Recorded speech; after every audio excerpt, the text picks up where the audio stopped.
Salut, c'est Greta et dans cette vidéo, je voudrais répondre à Thierry. Il va se reconnaître car il m'a écrit une question. Donc je vais reprendre sa question qui est: je n'arrive pas à définir mon projet professionnel car je ne sais plus ce qui me fait plaisir. Voilà, je ne connais plus mes envies. De plus, je ne sais pas s'il faut que je reprenne le coaching et l'hypnose.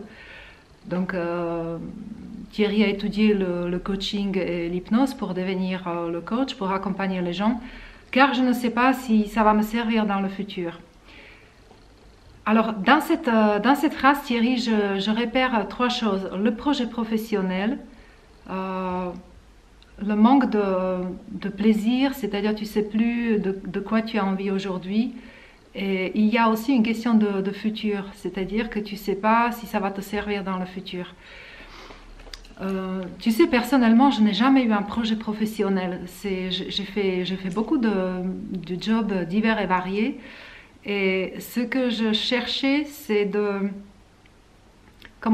d'avoir juste le plaisir et de tirer le maximum des choses qui m'ont permis d'évoluer ensuite. Je pense que si tu t'interroges sur la question du projet professionnel, c'est quelque chose qui est devenu aujourd'hui très important à tes yeux. Je t'invite à te poser la question: qu'est-ce qui se passe si tu n'as pas le projet professionnel? Comment tu te sens si tu n'as pas le projet professionnel? Est-ce que quelque chose va diminuer? Qu'est-ce que quelque chose va diminuer en toi? Est-ce que tu vas devenir quelqu'un d'autre? Voilà.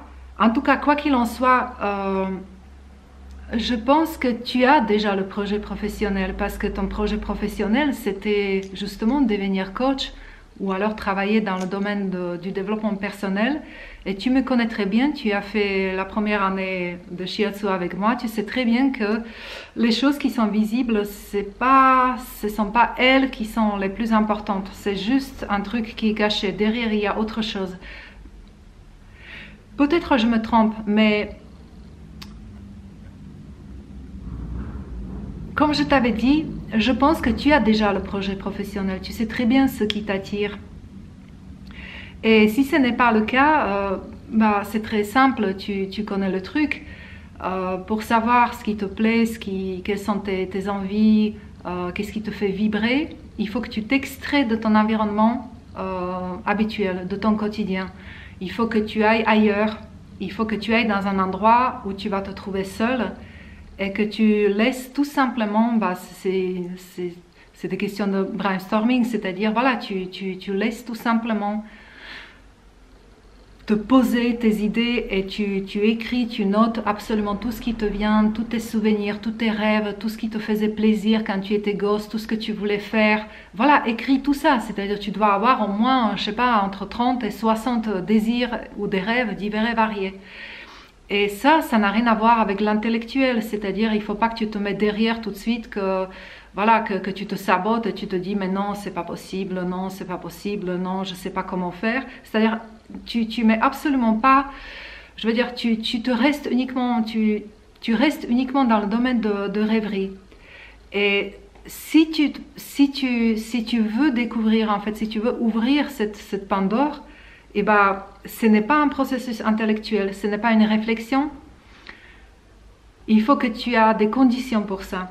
Et cette condition, c'est très facile. Il faut t'extraire, il faut que tu te barres pour un week-end toute seule, quelque part où tu n'es jamais allé. Et simplement, tu prends ton crayon et un papier et tu écris tout ce qui te plaît dans ta vie. Sans faire en fait un lien avec ton projet professionnel. Pour l'instant, c'est ça. Mais malgré tout, encore une fois, je te dis que ce n'est pas ton problème que tu ne sais pas.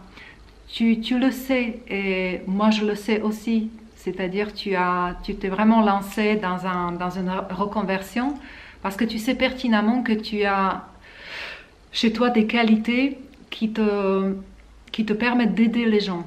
Parce que le coaching ou l'hypnose, le but c'est pas faire le coaching ou l'hypnose. Le but de ces approches-là, c'est aider les gens. C'est ça ce que, tu sais, c'est vraiment ça en fait. Et ces qualités, tu les as en toi. Et ton problème peut-être, c'est qu'aujourd'hui tu en doutes parce que, je ne sais pas pour quelle raison, peut-être parce que ton but, il est très très élevé. Euh, Peut-être tu t'es dit que voilà que tu rêvais de créer par exemple un centre de thérapie ou des centres des approches complémentaires, effectivement où il y aura plusieurs pratiques, plusieurs praticiens, etc. Et ce projet, il te semble tellement gros et tellement inatteignable que ça te fait simplement peur et tu ne sais pas comment t'y prendre. Mais la réponse à la question comment, c'est une autre partie du sujet. Ok, c'est une autre partie. La première partie, c'est que voilà, tu te fais ces listes. Je pense qu'il est déjà fait. Si tu as étudié le coaching, vous l'avez sûrement fait déjà par vous-même et pour vous-même dans le cadre des études. Et tu le sépares complètement de ton projet professionnel. Et ensuite, ton projet professionnel, c'est-à-dire le coaching, tu l'habilles en fait par rapport à ces envies. Moi, j'entends derrière aussi une question plutôt comment je vais y vivre de ça, tu vois. C'est peut-être ça qui te préoccupe, c'est de quelle façon tu peux vivre de cette activité-là.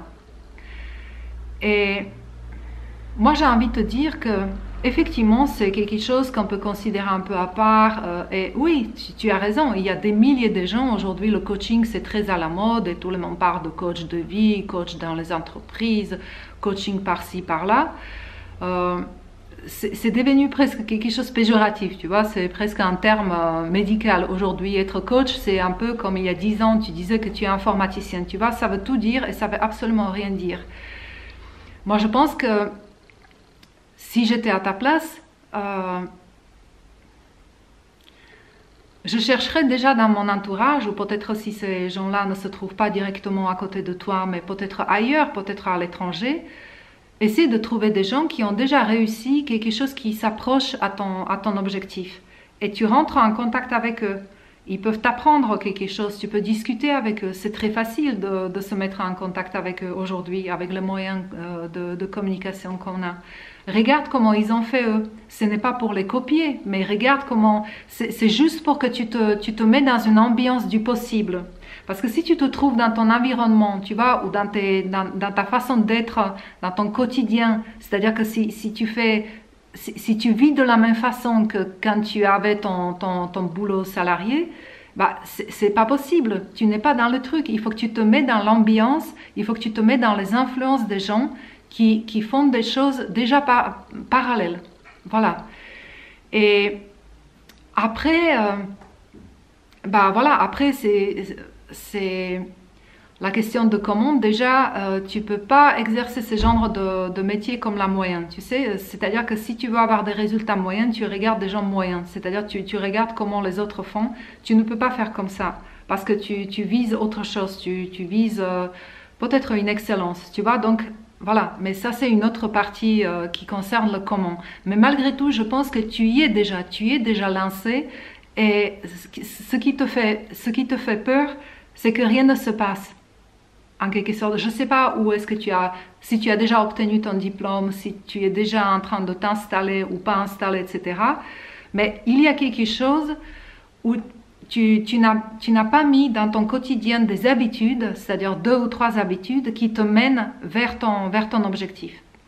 Si ton objectif est très élevé, je te conseille de le découper à des petits morceaux, c'est-à-dire que tous les jours, qu'est-ce que je fais en fait pour m'approcher vers cet objectif? Même si je ne sais pas comment maintenant, même si je n'ai pas de l'argent pour acheter un local, même si je ne sais pas du tout avec qui je dois m'associer, etc. Tu vois, ne cherche pas par là. Cherche déjà en fait à devenir quelque chose. Cherche à devenir cette personne qui va attirer les gens qui vont venir vers toi.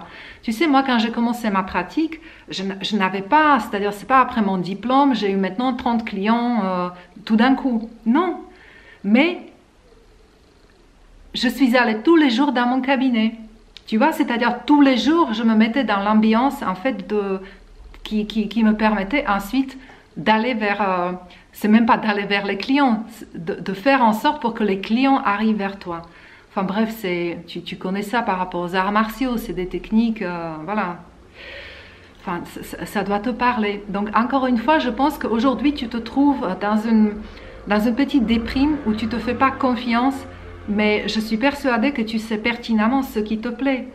Et si tu sais ce qui te plaît, si tu cultives justement ton charisme, si tu cultives un peu tes règles de vie, tu vois, tes valeurs, en fait, tu cherches comment tout ça, tu peux habiller en fait ce métier de coach, parce que c'est ça qui va faire la différence. Tu sais, il y a 36 000 coachs. Ne te concentre pas sur la technique. Tu dois te concentrer sur toi-même. Et tu dois chercher en toi-même, mais tu y es déjà, tu as trouvé ton projet. C'est juste que peut-être tu as une croyance un peu erronée par rapport au temps. Quand tu me parles du futur, c'est-à-dire quand tu me dis tu sais pas si ça va te servir dans le futur, bah, tu sais, le futur il est déjà aujourd'hui, il est dans ton présent. C'est-à-dire que si tu fais aujourd'hui des choses qui vont t'approcher vers ton objectif, et bah, demain ça va être pareil. Demain tu vas être dans le présent, après-demain tu vas être dans le présent, tu seras jamais dans le futur. C'est-à-dire tu y es déjà, ton futur il y est déjà aujourd'hui. Enfin, tu dois connaître ces notions-là quand même. Donc, non, tu ne peux pas, comment dire, tu ne peux pas rester dans un truc acquis, comme quoi tu as eu ton diplôme ou tu te diriges à la fin, et maintenant, c'est comme un paquet, en fait, emballé, et il n'y a plus rien. C'est comme les arts martiaux, tu as reçu ton grade ou tu as reçu ta ceinture, mais malgré tout, tu continues à t'entraîner, ça s'arrête jamais, tu y es toujours. Tu t'es jamais posé la question, est-ce que ça va te servir dans le futur, les arts martiaux? C'est une question, ça n'a pas de sens. Tu y es, tu le vis, c'est tes valeurs.